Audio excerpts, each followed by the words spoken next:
Ambani news ಟಿವಿಗೆ ಸ್ವಾಗತ. ಪ್ರತಿದಿನ ನ್ಯೂಸ್ ಅಪ್ಡೇಟ್ಗಾಗಿ ಸಬ್ಸ್ಕ್ರೈಬ್ ಮಾಡಿ, ಲೈಕ್ ಮಾಡಿ, ಶೇರ್. ಅಂಬಾನಿ ನ್ಯೂಸ್ ಟಿವಿಗೆ ಸ್ವಾಗತ.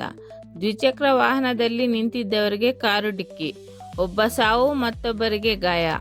ಚೇಳೂರು ಪೊಲೀಸ್ ಠಾಣಾ ವ್ಯಾಪ್ತಿಯ ಹೊಸಹುಡ್ಯ ಬಳಿ ಘಟನೆ.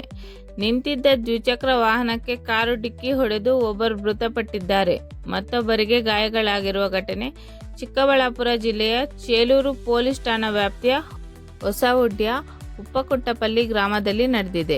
ಮೃತಪಟ್ಟ ವ್ಯಕ್ತಿಯನ್ನು ಚಿಂತಾಮಣಿ ತಾಲೂಕಿನ ಕೆಂಚಲಹಳ್ಳಿ ಪೊಲೀಸ್ ಠಾಣಾ ವ್ಯಾಪ್ತಿಯ ಕೋಡನಹಳ್ಳಿ ಗ್ರಾಮದ ವಿಜಯ 24 ವರ್ಷ ಎಂದು ಗುರುತಿಸಲಾಗಿದ್ದು, ಗಾಯಗೊಂಡ ವ್ಯಕ್ತಿಯನ್ನು ಅಜಯ್ 23 ವರ್ಷ ಎಂದು ಗುರುತಿಸಲಾಗಿದೆ. ಇಬ್ಬರು ಕೆಲಸದ ಮೇಲೆಗೆ ಚೇಳೂರು ಕಡೆ ಹೋಗಿದ್ದು, ಬರುತ್ತಿದ್ದ ವೇಳೆ ಹೊಸಹುಡ್ಯ ಬಳಿ ತಮ್ಮ ದ್ವಿಚಕ್ರ ವಾಹನವನ್ನು ನಿಲ್ಲಿಸಿದ ವೇಳೆ ಜೋರಾಗಿ ಬಂದ ಕಾರು ಡಿಕ್ಕಿ ಹೊಡೆದು ವಿಜಯ ಸ್ಥಳದಲ್ಲಿಯೇ ಮೃತಪಟ್ಟಿದ್ದಾನೆ ಹಾಗೂ ಅಜಯ್ಗೆ ಗಾಯಗಳಾಗಿದ್ದಾವೆ. ಗಾಯಗೊಂಡ ಅಜಯ್ಗೆ ಸ್ಥಳೀಯ ಆಸ್ಪತ್ರೆಯ ದಾಖಲಿಸಿ ಮೃತಪಟ್ಟ ವಿಜಯನನ್ನು ಚಿಂತಾಮಣಿ ನಗರದ ಸಾರ್ವಜನಿಕ ಆಸ್ಪತ್ರೆಯಲ್ಲಿ ಮರಣೋತ್ತರ ಪರೀಕ್ಷೆಗೆ ದಾಖಲಿಸಿ ಚೇಳೂರು ಪೊಲೀಸರು ಇಲ್ಲಿಗೆ ಭೇಟಿ ನೀಡಿ ಪ್ರಕರಣ ದಾಖಲಿಸಿಕೊಂಡು ಮುಂದಿನ ಕ್ರಮ ಕೈಗೊಂಡಿದ್ದಾರೆ.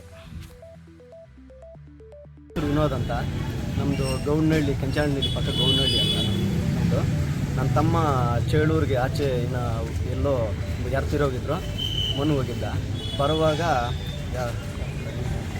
ಪಲ್ಲಿ ಅಂತ ಒಂದು ಊರ ಹತ್ರ ಯಾರೋ ಒಂದು ಫುಲ್ ಡ್ರಿಂಕ್ ಮಾಡಿ ಇನೋವಾ ಕಾರಿಂದ ಇದು ಡ್ಯಾಶ್ ಮಾಡಿದ್ದಾನೆ. ಅದೇ ನನ್ನ ತಮ್ಮ ತೀರೋಗಿದ್ದಾನೆ. ಅದು ನ್ಯಾಯ ಕೊಡಿಸಿ ಸರ್ ನೀವು. ಅವ್ರ ಜೀವನ ಅವರಿಂದನೇ ನಮ್ಮ ಜೀವನ ನಡೀತಾ ಇತ್ತು. ಚಿಕ್ಕ ಮಗು ಇದೆ ಪಾಪ, 3 ಹೆಣ್ಮಕ್ಳಿದ್ದಾರೆ. ಅವ್ರು ನಮ್ಮ ತಂದೆಯವ್ರು ಯಾರೂ ಇಲ್ಲ. ನಾವಿಬ್ಬರು ಇರೋದು ಇಬ್ಬರು ಹೆಣ್ಮಕ್ಳು, ನಾವು ಇಬ್ಬರು ಅಂತಂದಿರ್ತೀವಿ. ನಾವೊಬ್ಬನು ಅವನೇ ಎಲ್ಲ ನೋಡ್ಕೊತಾ ಇದ್ದು, ಅವನೇ ತಿರ್ಕೊಂಡ್ಬಿಟ್ಟಿದ್ದಾನೆ. ನೀವೇ ಏನೋ ನ್ಯಾಯ ಕೊಡಿಸಿ ಸರ್. ಅದೇ ಚೇಳೂರು ಪೊಲೀಸ್ ಸ್ಟೇಷನವರಿಗೆ ಇನ್ಫಾರ್ಮ್ ಮಾಡಿದ್ದೀವಿ. ಅವರೇನು ಎಲ್ಲ ಇನ್ಫಾರ್ಮ್ ಮಾತಾಡಿದ್ದಾರೆ. ಅವರು ನಮಗೆ ನ್ಯಾಯ ಕೊಡಿಸಿ. ಚೇಳೂರು ಪೊಲೀಸ್ ಸ್ಟೇಷನ್ ವತಿಯಿಂದ ನಮಗೆ ನ್ಯಾಯ ಕೊಡಿಸ್ತೀವಂತ ಭರವಸೆ ಕೊಟ್ಟಿದ್ದಾರೆ. ಅದೇನೋ ನ್ಯಾಯ ಕೊಡಿಸಿ ಏನೋ ಮಾಡಿ.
Subscribe to my channel.